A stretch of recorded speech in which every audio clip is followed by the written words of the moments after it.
동네에서 자동차 쇼를 했습니다. 그 메이커들이 꺼내놓은 새 차들 말고요, 그런 거 있잖아요. 그 동네마다 멋진 차들, 각자 차들 갖고 와서 쭉 진열하고 전시하고 축제처럼 하는 그런 자리였습니다. 그런 자리 가면 그 구경하는 사람들도 많이 와서 차를 보기도 하고, 그리고 차에 대해서 묻기도 합니다. 차 주인들은 자랑스럽게 자기 차들을 꺼내놓죠. 여러분들은 그런 데 가시면 어떤 차들을 찾으십니까? 차를 좀 아시는 분들은 무게중심이 되게 낮고 땅에 붙어서 다니는 그런 차들을 살피는 분도 계시고요. 어떤 분들은 또 그 오래된 차들, 그렇죠? 오래돼서 수십 년 지났는데 아직도 기능하는 그런 차들을 찾기도 합니다. 어떤 사람들은 영화에서 나왔을 법한 그런 차들, 이거 어디서 본 것 같은데? 라고 꼽기도 합니다. 그렇게 하는 자동차 축제에, 동네 축제에 올해의 가장 멋진 차를 뽑는 이제 심사위원들이 이제 채점을 하기 시작을 했습니다.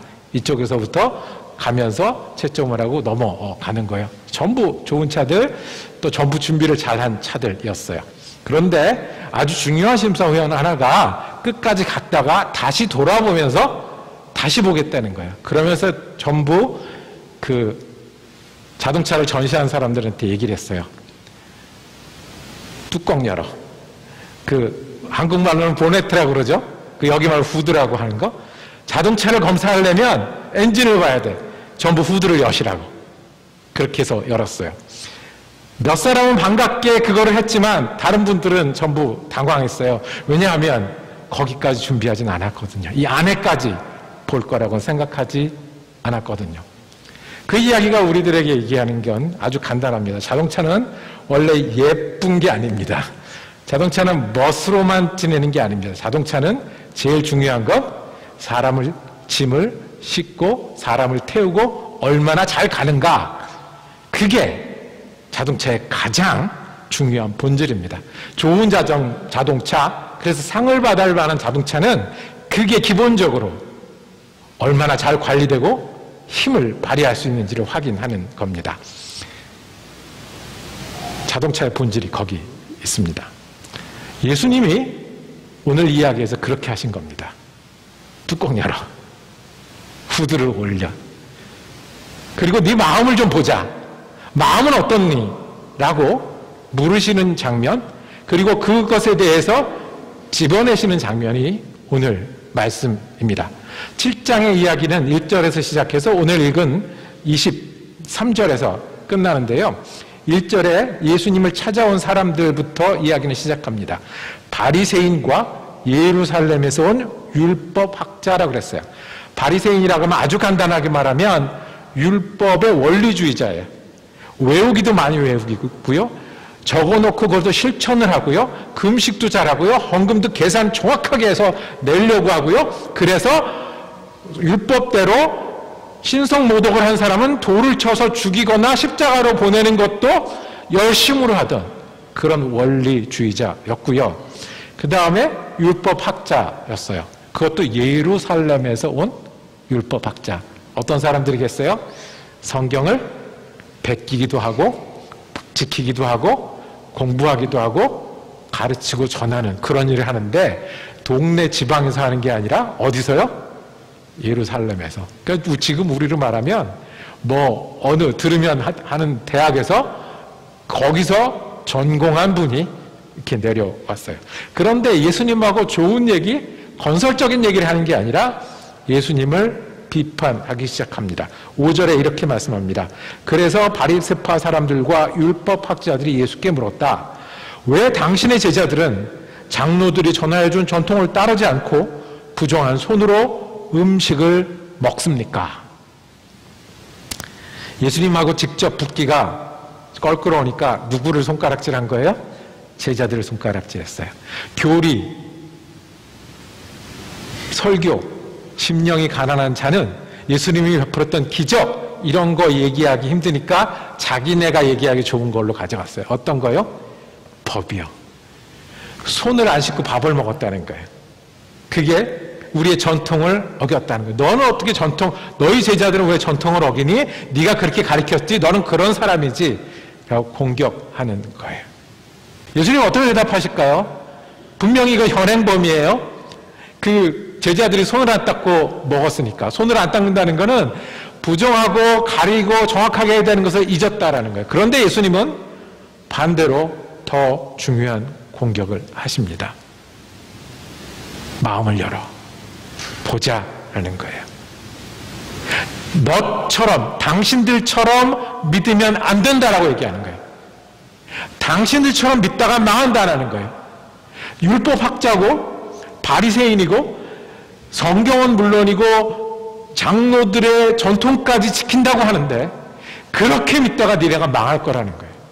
그렇게 믿으니까 네가 이렇게밖에 안 된다라는 거예요. 위선자라고 공격했어요. 첫째 성경은 우리에게 말합니다. 주님께서는 우리의 마음에 관심이 있으십니다. 주님께서는 우리 마음속에 믿음이 있는가가 관심이 있으십니다. 18절에 보면 밖에서 사람의 몸으로 들어가는 것이 사람을 더럽히지 못한다. 손을 닦고 그릇을 닦고 먹을 것을 가려 먹어도 맛이 좋을 수는 있어요. 건강하게 지낼 수는 있어요. 뭐 정 나쁘면 배탈도 날 수 있겠죠. 그런데 믿음에 관해서는 뭘 할 수가 없는 거예요. 내가 가려 먹는다고 손을 닦는다고 말이죠. 내가 가려 먹는 게 거룩하고 이렇게 믿으면 됐지 하고 하는 순간에 내가 이렇게 믿고 이렇게 따랐으니 됐지 하고 하는 순간에 믿어온 횟수를 꼽고 있는 그 순간에 이 정도면 됐지라고 하는 그 순간에 주님은 보자. 나의 관심은 지금 믿음이 어디 있는지에 있다라고 말씀하시는 거예요. 위선자는요, 쓰레기를 넣어놓고 뚜껑을 덮어놓은 것과 마찬가지예요. 깨끗해 보이지만 그 안에 썩어가는 쓰레기가 있는 거예요. 위선자는 마음이 없이 예수를 따른다고 하는 사람은 그렇게 따르는 거는 겉의 피부는 깨끗한데 속에 고름이 차는 거예요. 우리가 화장하는 기술은 늘어요. 안 들킬 수 있으니까. 목사도 그 기술이 많이 들어요. 안 들키면 넘어가니까. 모르면 지나가니까. 나도 그런 줄 알고. 그래서 화장으로 잘 가리려고 해요. 그리고 진짜 얼굴을 보자 그럴 때 꺼내놓을 게 없어요. 예수님이 관심이 있는 것은 진짜를 보자고 하실 때예요. 화장 벗겨냈을 때, 직책이 없으면, 숫자가 없으면, 언제 이민 왔는지가 없으면, 몇 년을 교회 다녔는지가 없으면 그래도 꺼내놓을 게, 예수님이 믿음을 보실 게 있는지에 관심이 있어요. 그래서 예수님이 계속하세요. 마음에 뭐가 가득 찼길래 그러면 마음이 문제라고 했습니까? 우리 몇 절에 나와 있습니까? 20절입니다. 먹는 거는 그렇게 가리면서 마음속에 이런 게 있어서 믿음이 자리하지 못하는 거는 그거는 보지 못하는구나라고 말씀합니다. 20절에 사람에게 나오는 것은 사람이 더럽힌다.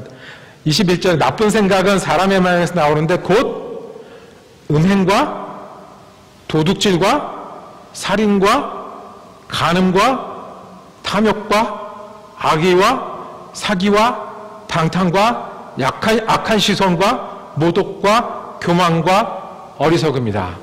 꼭 체크리스트처럼 주시네요. 예수님이 보시면 이거 볼 수 있는데 그 안에 그거 있는데 라고 말씀하시는 거예요. 손 닦고 그릇 닦을 때 안 해요. 도둑질 하나만 볼까요? 남의 물건을 가져가는 걸 도둑질이라고 그러죠.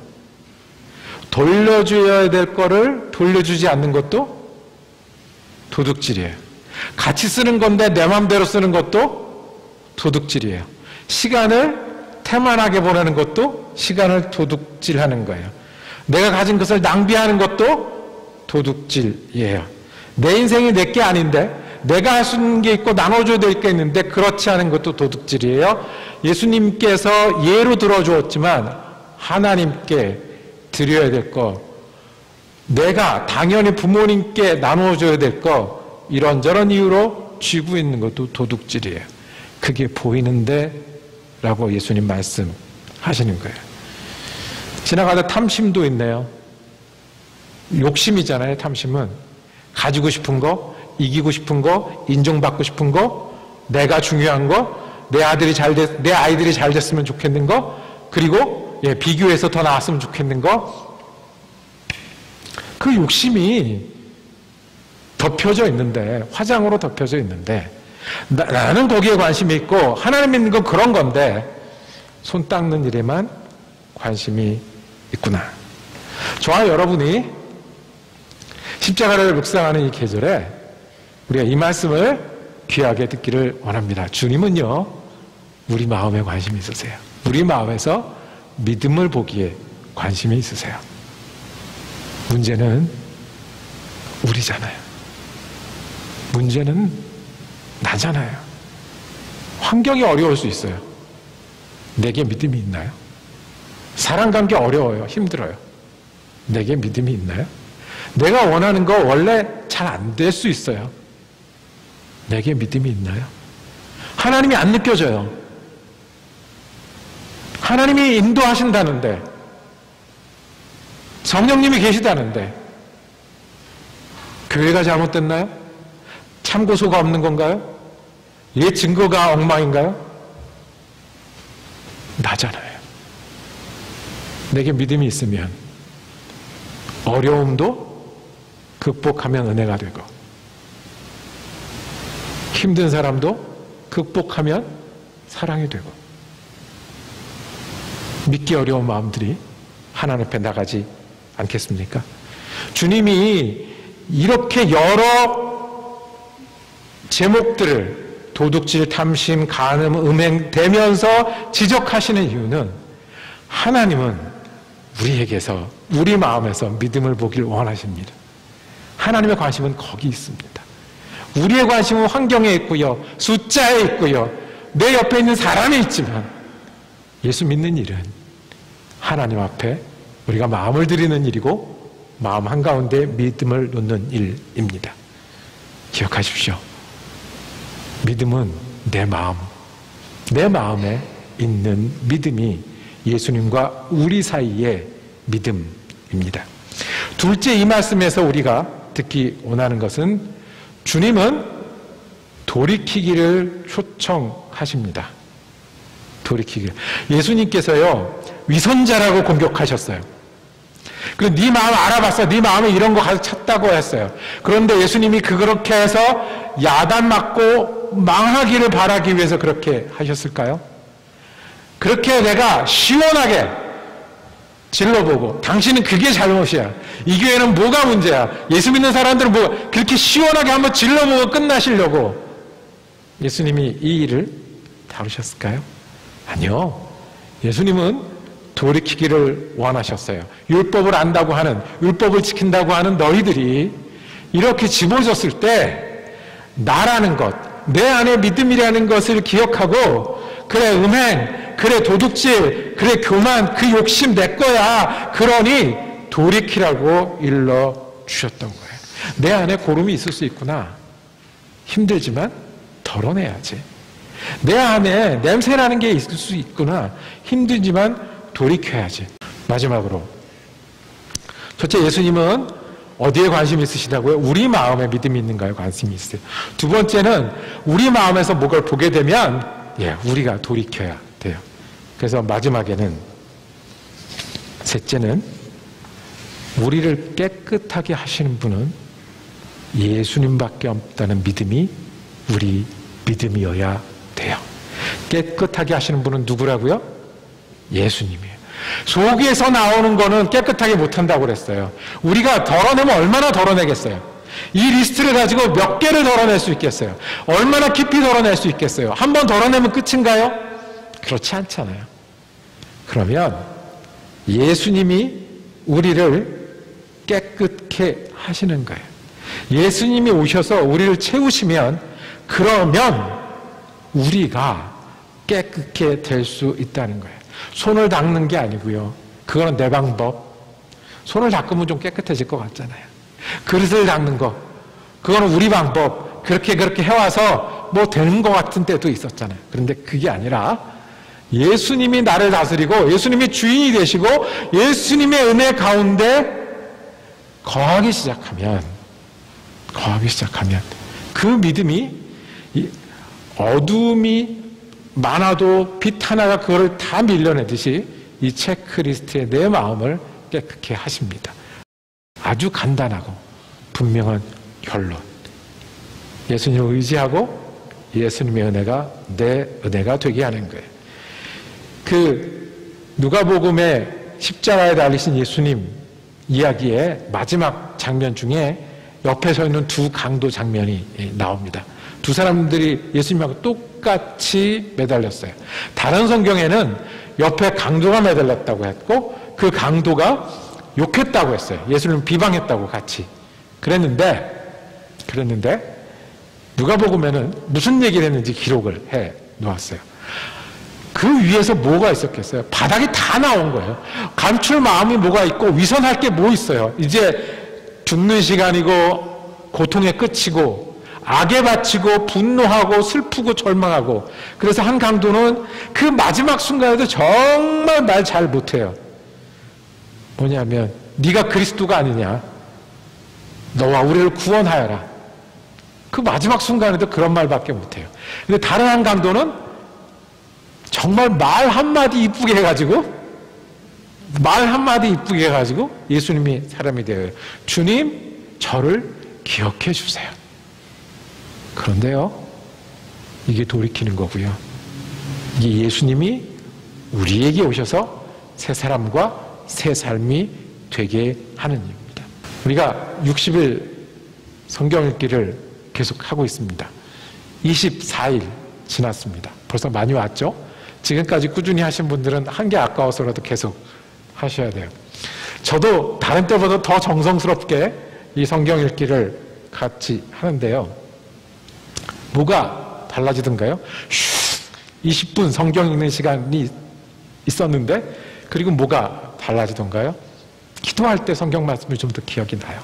그리고 때때로 맞아, 그때 이런 이야기가 있었지, 저런 이야기가 있었지. 그런데 확실히 달라진 게 한 가지 저에게 있었습니다. 아멘이 잘 돼요. 무슨 일이 있으면 생각하게 되잖아요. 생각하기 전에 뭐부터 나가냐면 아멘부터 나가고 있더라고요. 저는 목사입니다. 그래서 유튜브에서 다른 목사님들 설교를 들으면 이렇게 줄이 막 가요. 빨간 줄도 가고 파란 줄도 가고, 저거는 아니고 저거는 오바고 뭐 이런 게 돼야 되는 사람인데 아멘 아멘 아멘만 하고 따라가요. 이게 제가 24일 동안 3주 지나면서 달라진 거예요. 그러다 보니 모두 아멘이 되냐면 맛있는 걸 먹어도 아멘 되게 맛있는 애가 되는 거예요. 하여튼 거기 가서 커피를 먹고 있는데 뒷분이 무슨 얘기, 한국말로 무슨 얘기를 하는데 속으로 계속 아멘 아멘이 되는 거예요. 한국에서 첫 손주를 본 우리 친척분이 계세요. 그런데 그 첫 손주가 이제 기기 시작을 하는 거예요. 그 기기 시작하는 거를 찍어가지고 동영상을 찍어서 미국에 있는 저에게까지 보내주세요. 제가 배운 게 있어요.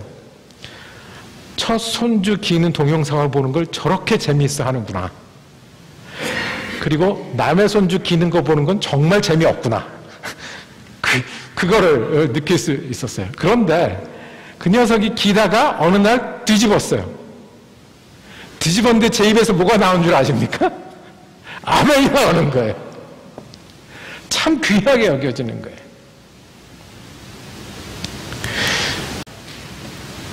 마음이에요.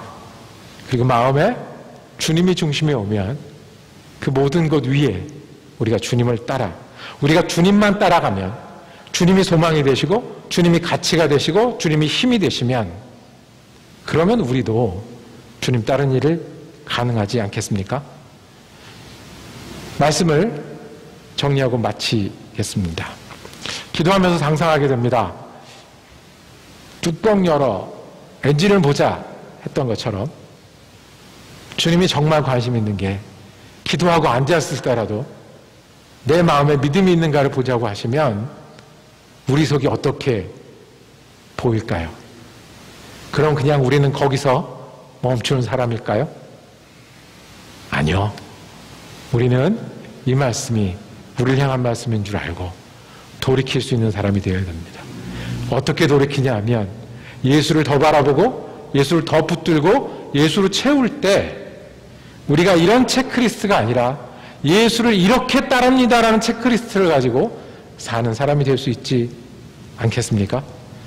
우리가 돌이킬 것은 예수고 우리가 충만할 것은 예수입니다.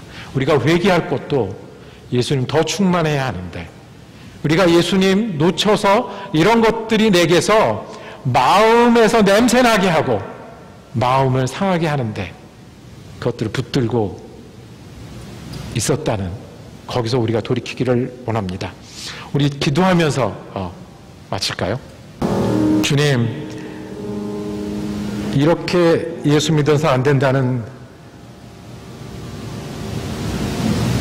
주님의 음성을 우리의 음성으로, 우리를 향한 음성으로 듣기를 원합니다. 이렇게 목사해서 안 되고, 이렇게 그리스도인 되어서 안 되고, 이렇게 교회에서 안 되고, 이렇게 덥고 적당히 지나갈 수 없는 것을 주님 앞에 고백합니다.